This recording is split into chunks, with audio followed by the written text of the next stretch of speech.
ఈవీఎంల పనితీరుపై దేశవ్యాప్తంగా ఆందోళన నెలకొంది. ఈవీఎంల పైన రాజకీయ పార్టీలు అనుమానాలు వ్యక్తం చేస్తున్నాయి. ఈవీఎంల స్థానంలో బ్యాలెట్ పద్ధతిన ఎన్నికలు నిర్వహించాలని కోరుతున్నాయి. కానీ ఈసీ మాత్రం తన దారిలో తాను ముందుకు వెళ్తోంది. రాజకీయ పార్టీల వాదనను పట్టించుకోవడం లేదు.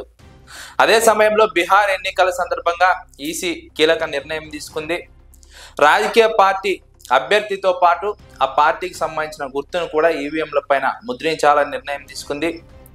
అభ్యర్థి ఫోటో 20 mm సైజులో, రాజకీయ పార్టీ గుర్తు 40 mm సైజులో ఉండే విధంగా ఈవీఎంల పైన ఈసీ ముద్రించనుంది.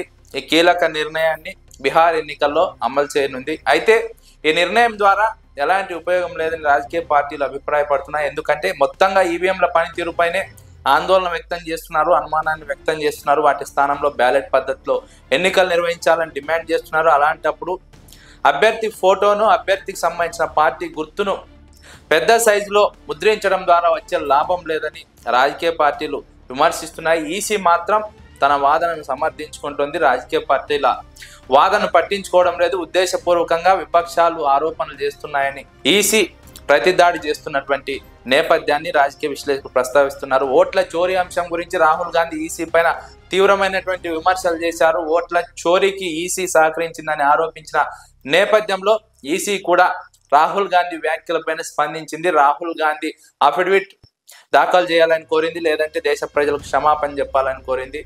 అయితే రాహుల్ గాంధీ నుంచి మాత్రం ఎలాంటి స్పందన లేదు. మరోవైపు బీహార్లో స్పెషల్ ఇంటెన్సివ్ రివిజన్ పైన ఈసీ వ్యవహార శైలిపైన ప్రతిపక్షాలు ఆందోళన చేస్తున్నాయి. దాదాపు 65 లక్షల ఓటర్లను తొలగించారు.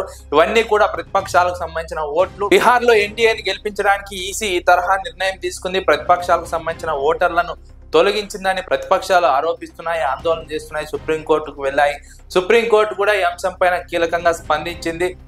అక్టోబర్ 7న కీలక తీర్పును వెలువరించబోతోంది. ఈ అంశంలో ఈసీ చట్ట విరుద్ధంగా నడుచుకుందని తెలిస్తే ఖచ్చితంగా స్పెషల్ ఇంటెన్సివ్ రివిజన్ ప్రక్రియను మొత్తంగా రద్దు చేస్తామని సుప్రీంకోర్టు కీలకంగా వ్యాఖ్యానించిన నేపథ్యంలో అక్టోబర్ 7న సుప్రీంకోర్టు ఎలాంటి తీర్పును ఇవ్వబోతుందన్న అంశం పైన స్పెషల్ ఇంటెన్సివ్ రివిజన్ అంశం ఆధారపడి ఉంటుందని రాజకీయ విశ్లేషకులు అంచనా వేస్తున్నారు.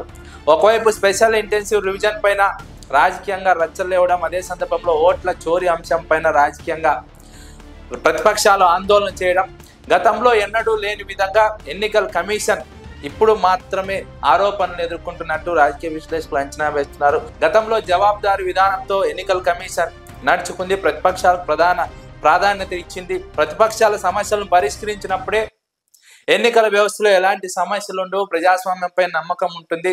ప్రతిపక్షాలకు ఎన్నికల వ్యవస్థ పైన, ఎన్నికల కమిషన్ పైన నమ్మకం ఉంటుంది, ప్రజలకు నమ్మకం ఉంటుందని ఇటీవల మాజీ ప్రధాన ఎన్నికల కమిషనర్ ఎస్వై ఖురేషి కూడా కీలకంగా వ్యాఖ్యానించారు. ఎన్నికల కమిషన్ ప్రస్తుతం వ్యవహరిస్తున్న తీరుపైన ఆయన అసహనం వ్యక్తం చేస్తున్నారు. ఒక మాజీ ప్రధాన ఎన్నికల కమిషనర్లా కాకుండా ఒక భారత పౌరుడిగా ఈసీపై వస్తున్నటువంటి ఆరోపణలు చూసి ఆవేదన చెందుతున్నట్టు ఎస్వై ఖురేషి కీలకంగా వ్యాఖ్యానించారు. రాహుల్ గాంధీ ఆరోపణలపై ప్రతిదాడి చేయడానికి బదులుగా, అభ్యంతరకర భాష వాడడానికి బదులుగా ఎన్నికల కమిషన్ దర్యాప్తు నిర్వహించాలి. దర్యాప్తు నిర్వహించి రాహుల్ గాంధీ ఆరోపణలపైన నిగ్గుదేల్చాలి. దేశ ప్రజలకు సమాధానం చెప్పాలి, దేశ ప్రజలకు స్పష్టతనివ్వాలని మాజీ ప్రధాన ఎన్నికల కమిషనర్ ఎస్వై ఖురేషి కీలకంగా మీడియాతో మాట్లాడడం జరిగింది.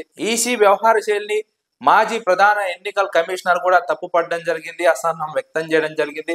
మరోవైపు ప్రతిపక్షాలు తీవ్రంగా ఆరోపిస్తున్నాయి ఎన్నికల్లో అక్రమాలు జరిగాయని. మరోవైపు స్పెషల్ ఇంటెన్సివ్ రివిజన్ అంశంలో కూడా ఎన్నికల కమిషన్ ఏకపక్షంగా వ్యవహరిస్తోంది, ఒక పార్టీకి మేలు చేయడానికి వ్యవహరిస్తుందని రాజకీయ పార్టీలు ఆరోపిస్తున్నటువంటి తరుణంలో ఈసీ తన నిజాయితీ నిరూపించుకోవాల్సి ఉంటుంది. ఎప్పుడూ లేని విధంగా ఈసీ పైన ఇప్పుడే భారీ స్థాయిలో ఆరోపణలు వచ్చిన నేపథ్యంలో ఈసీ తన నిజాయితీని నిరూపించుకోవాలని రాజకీయ పక్షాల నుంచి డిమాండ్ వినిపిస్తోంది.